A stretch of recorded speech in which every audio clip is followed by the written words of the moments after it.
The metallic scream of luxury German engineering meeting 40,000 pounds of American farm steel still echoes in my head.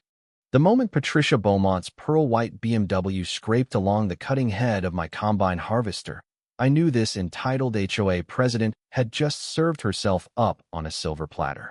One arrogant suburbanite was about to learn that you don't declare war on a man whose family has worked this Ohio soil since before her subdivision even existed. My name is Logan Hargrove, third-generation farmer on 230 acres of prime corn ground outside Millersburg, Ohio. My grandfather bought this land right after the war. My father expanded it. And me? I was just trying to keep the bank from taking it while raising 2 kids with my wife Claire. It's not glamorous, but it's ours. Then 3 years ago, Maple Grove estates sprouted up like expensive weeds along our eastern border. Suddenly, we had neighbors who wanted the postcard version of country living without any of the actual country attached. Meet Patricia Beaumont, 53, former corporate HR director turned self-appointed neighborhood dictator, president of the Maple Grove Homeowners Association. The kind of woman who moved to farm country for the charm and then spent every waking hour trying to sterilize it into a sterile golf course community. Pearl earrings, designer scarves, and a god complex bigger than my biggest silo. The war started over an access road my family had used for 80 years. A legal easement, recorded in 1947, that cut across what later became their precious, common area. For decades, it was just a dirt path wide enough for tractors. But to Patty, it was an eyesore that damaged community aesthetics. I still remember the first time she click-clacked over in her heels while I was loading fertilizer. The sharp smell of diesel and fresh earth hung thick in the morning air. She wrinkled her nose like I'd personally offended her bloodline. "Mr. Hargrove," she announced, clipboard in hand like it was a royal decree. "This ends today. Your agricultural vehicles are destroying our entranceway. You'll need to use the county highway from now on." I wiped my hands on my jeans and gave her the politest smile I could muster. "Ma'am, that road's been in my deed since Truman was president. Legal easement. You can check the county records." She smiled back, that tight, fake smile people use right before they stab you. "We'll see about that. I have connections at the zoning board. This is a residential community now, not a working farm. Classic. Move next to a farm that's been here generations, then act shocked that farms exist." At first I tried being neighborly. I slowed down when passing their houses, covered loads to cut down on dust. But Patty wasn't interested in peace. She wanted control. She started with noise complaints. My tractors at 5 a.m. were disturbing the peace. Then came the petitions about industrial farming hazards. She even set up a literal folding chair at the entrance to my access road every morning like some kind of deranged border guard. The crunch of gravel under that chair became the soundtrack of my irritation. Umbrella up, camera clicking, filling out violation notices like she was documenting crimes against humanity. My neighbor Old Man Wilkins finally had enough one morning. "Patty," he called out, "you do realize the difference between Logan and you, right? He grows food that feeds your family. You just grow drama that feeds your ego." Her face turned the color of overripe tomatoes, but she kept scribbling. The harassment ramped up fast after that. Anonymous tips to the county about environmental violations. Social media posts calling my operation a threat to children. She even had the nerve to contact the school board about Claire teaching second grade while being married to someone running a problematic agricultural business. Then came the official letter. HOA stationery, gold embossed, demanding I cease all incompatible agricultural activities on my property or face daily fines. Claire found me that night in the barn staring at that piece of garbage, the sweet scent of hay mixing with my growing rage. "Logan," she said softly, "this isn't just annoying anymore. This is harassment." I nodded slowly. "I know, but fighting crazy with crazy never works. Farmers don't win by yelling louder. We win by being smarter and more patient." That's when I decided to plant my own special crop: evidence, documentation, legal ammunition. Because here's what these suburban transplants never understand about country people: we don't fight fast and loud. We fight slow, thorough, and devastating. The autumn air smelled of dying leaves and ripening corn when I finally made my move. I drove to the county courthouse that Saturday. The musty smell of old records and decades of bureaucracy filled the basement archives. The clerk, Mrs. Whitaker, remembered my granddad. "Logan, honey, what in the world are you digging for?" "Someone's trying to block my easement, ma'am." She laughed that warm laugh of hers. "Child, your granddaddy's easement is 30 feet wide. I helped file some of those papers myself back in the day. 30 feet. I'd been politely using maybe 12 to be a good neighbor. But now it was time to use what was legally mine. Monday morning, I hired the county surveyor. $300 well spent. When those bright orange stakes went in the ground 2 days later, it was pure poetry. Because Patricia Beaumont had built her fancy "Welcome to Maple Grove Estates" rose garden and monitoring station right smack in the middle of my legal 30-foot easement. Tuesday morning, she was waiting in her usual spot, folding chair deployed, when I rolled up in the tractor. The crunch of tires on gravel never sounded so sweet. "What on earth are those hideous orange stakes doing in our community landscaping?" she demanded, voice hitting that special frequency only entitled Karens can reach. "County survey markers, Mrs. Beaumont. Turns out my easement is 30 feet wide. You've been running your little checkpoint operation and planting your flowers on my property." Her face went through a beautiful cycle: confusion, rage, then pure panic. "You can't just destroy our flower beds. This is harassment." "I didn't plant those stakes, ma'am. The county did, based on a deed older than you are. You might want to move your surveillance operation before I have them remove it as trespassing." She packed up faster than a tent at a rained-out carnival. The metallic snap of her folding chair collapsing was music to my ears. That was just the beginning. Little did Patty know, she'd just started a war she was spectacularly unequipped to win. The next morning, her BMW was parked at the very edge of my lane, engine running, windows up, her staring daggers through the glass like the orange stakes had personally insulted her ancestors. No chair this time. Just pure, simmering fury wrapped in suburban perfection. I tipped my cap as I drove past. She didn't wave back. By Wednesday, the noise inspector showed up at 6 a.m. with a clipboard and a decibel meter. Multiple complaints about industrial noise before 7. "Mr. Hargrove, industrial?" This was the same John Deere my dad used in the 90s. While the guy measured my perfectly legal tractor, Patty launched her Facebook masterpiece, Concerned Citizens of Millersburg County Group. Daily posts of toxic dust clouds that were literally just normal harvest pollen on a dry day. Her masterpiece caption: "When will officials protect our children from this agricultural assault?" The comments split like oil and water. New residents clutching pearls. Old locals laughing their heads off. Mrs. Wilkins replied, "Patty, that's corn dust. It's been here longer than your Botox." Still, enough people bought the panic that the county sent another inspector. I didn't panic. I documented. Security cameras at every angle. Timestamped logs. Weather data proving it was normal autumn conditions. Then I pulled out Indiana's right to farm laws. Wait, Ohio's, same idea. If your operation was there first, new neighbors can't suddenly claim nuisance. Patty's entire campaign was built on quicksand, and she didn't even know it. Thursday, she went full blockade. 3 orange traffic cones and a shiny new sign. Road closed. HOA safety inspection. I moved them aside, cameras rolling. She materialized from the bushes like a suburban ninja. "You can't remove official safety equipment," she shrieked. "Ma'am, this is my legal easement.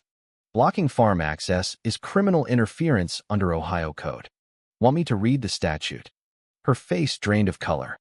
For the first time, she looked like someone who realized she might have stepped in something she couldn't wipe off her designer heels. That afternoon, my phone rang. Deputy Martinez. "Mr.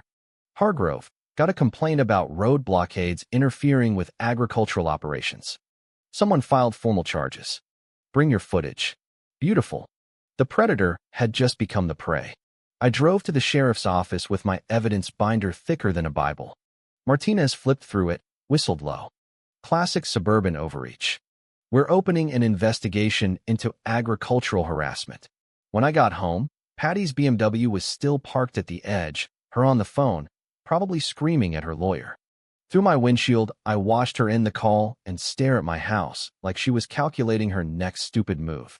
Desperate people do desperate things. I could almost smell the desperation mixing with the ripening corn. Friday, she went nuclear. Channel 8 news van at dawn. Patty gesturing wildly at my peaceful John Deere. This man is using industrial farming as a weapon. Toxic dust. Intimidation. Our children are in danger. The reporter looked like she'd rather be anywhere else.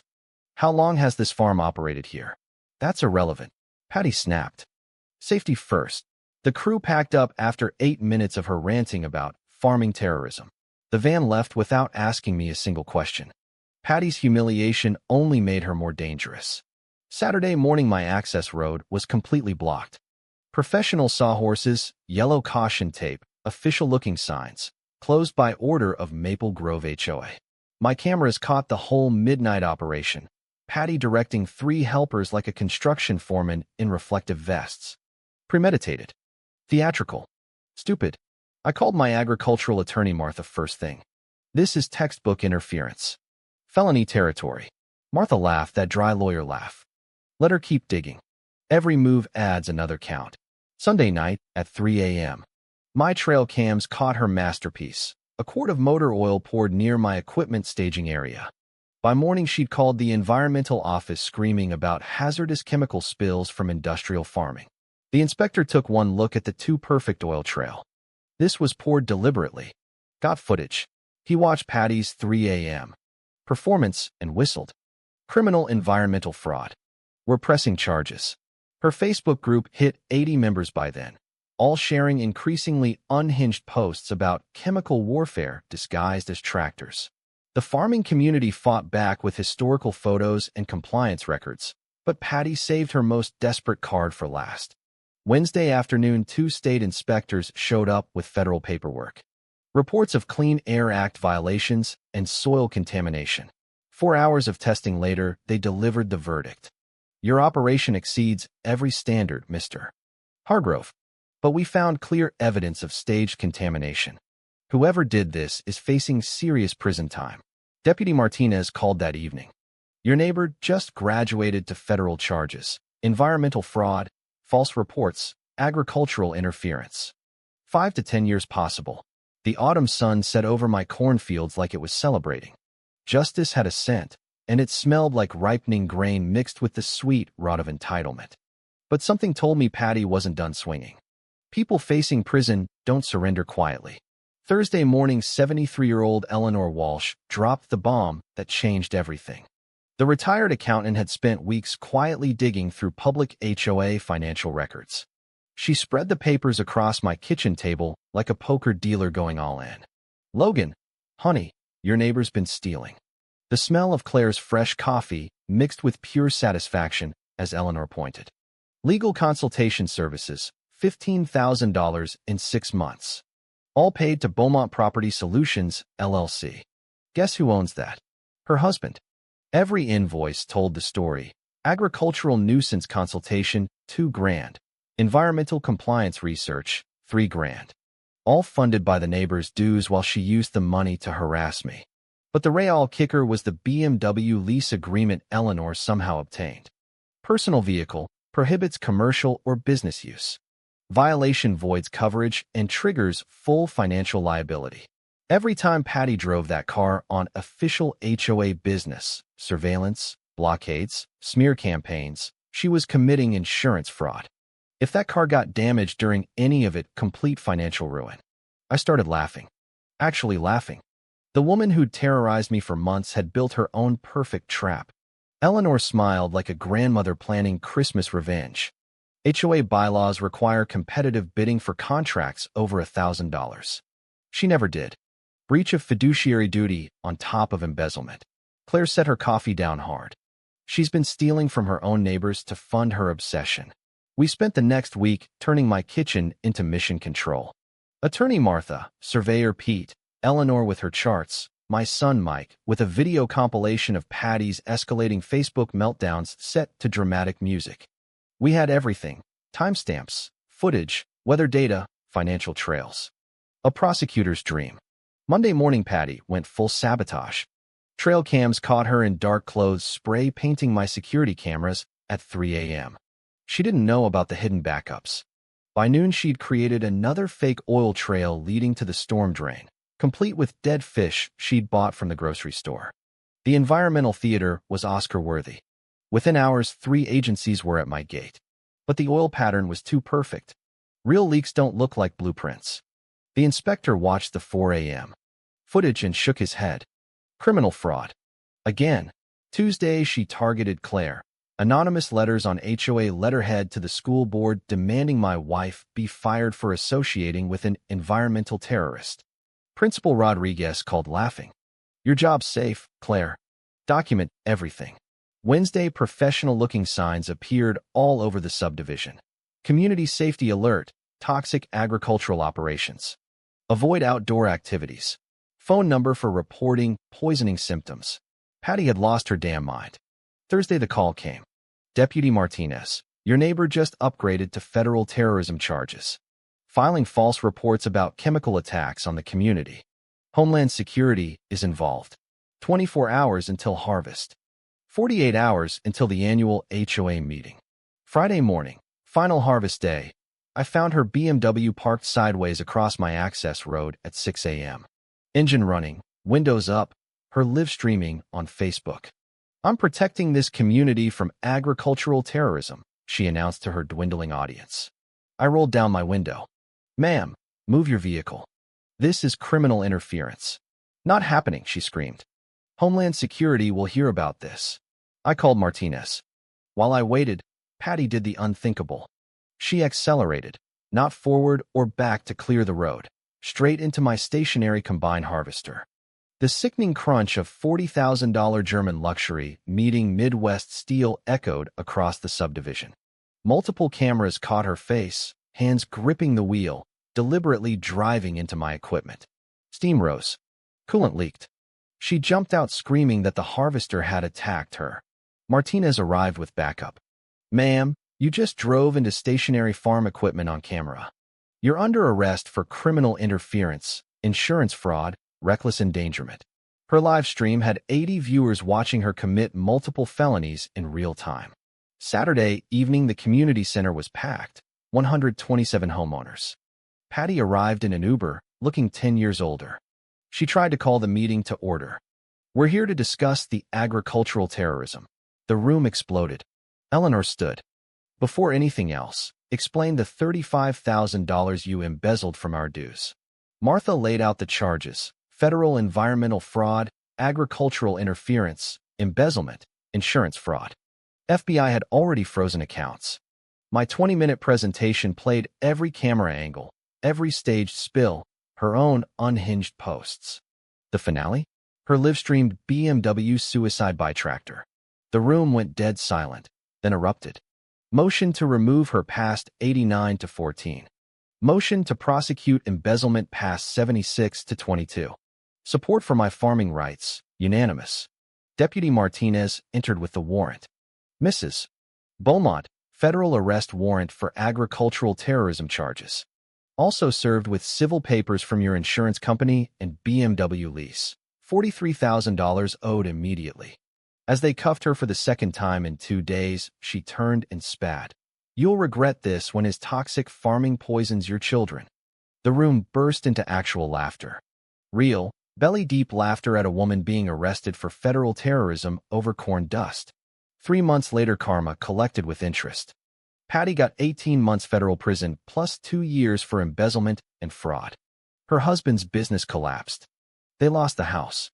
The new board recovered every stolen penny, cut dues 20%, and used the money to upgrade my access road, the very one she tried to block. The community healed. We started a harvest festival. Kids from the subdivision now visit the farm during school trips. Property values actually rose once people remembered authentic rural character was the reason they moved here. Standing in my fields this season, watching suburban kids help load corn trucks while their parents learn about real farming, I realized this was never just about one crazy HOA president. It was about preserving something real in a world that wants to pave over it. Sometimes the best revenge isn't fighting crazy people. It's documenting their self-destruction while you keep feeding the world. So tell me, who was really in the wrong here? The farmer just trying to work his own land and feed families, or the HOA Karen who thought her rules trumped 80 years of legal rights and ended up destroying herself in the most spectacular way possible? Drop your thoughts below. Was justice served, or did she get what she deserved?